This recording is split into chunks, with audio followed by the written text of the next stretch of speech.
So let's finish off on the Black Friday side. Juliana Olayinka, my colleague at our London studios, is standing by to continue this conversation. Juliana, good morning.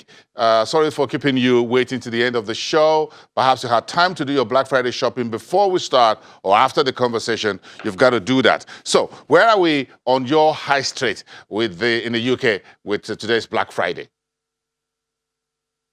Good morning, Bosun. Always a pleasure waiting for you. Look, you know, Black Friday is the biggest shopping day of the year. And even though it's a pretty tame event here in the UK, retailers are expected to packing £2.5 billion on today alone. I came out of the station this morning at Oxford Circus, which is a very popular station in central London. That was about 7:30 in the morning. Shops were already open, and there were some stores that, believe it or not, had very long queues. People have been queuing since about 3:30 in the morning. If you're a parent, I'm a parent, I've got 3 young children. You know, Frozen 2 is a big, big deal, and that's expected to take lots of money. Also, as well, lots of electrical deals. Although Black Friday is about today, it does lead up to Cyber Monday. So a lot of people are trying to get their hands on digital deals. Last year, we did see a lot of fighting and violence in some UK stores. We haven't seen that at the moment,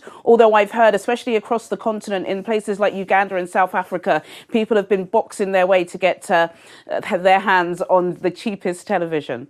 Because that's why is television? Always everybody's looking to grab a television. If they buy more television sets in the UK, I'm sure many Britishers will be seeing more of you and I on those televisions. So because they're interested in us, that's why they want the television. But again, because I saw that on CNBC, you're looking at perhaps a TV set about $700 going for about $250. Well, perhaps some folks will box their way into that. With $700, $250 here, you can buy about 3 TV sets just for the price of one. Some folks believe that's enough to get into some fistcuffs to get the stores. But again, it's just one day in a year. So, but do you think that today's Black Friday would be negatively affected by the countdown to the elections and Brexit in any way? What are you hearing on the street, Juliana? Well, in the UK, I would say no, but it's an important day, not just for those who want to grab some early Christmas presents, but we know, because we've discussed this quite extensively, Bosun, that UK retail stores and the high street have been declining. So this really is a make or break day.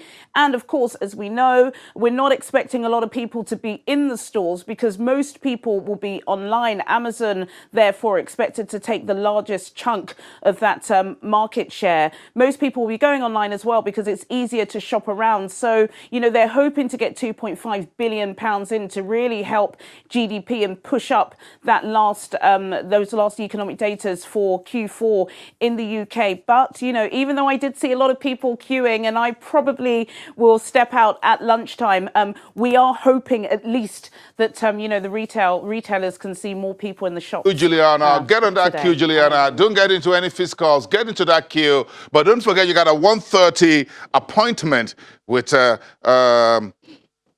Business Incorporated.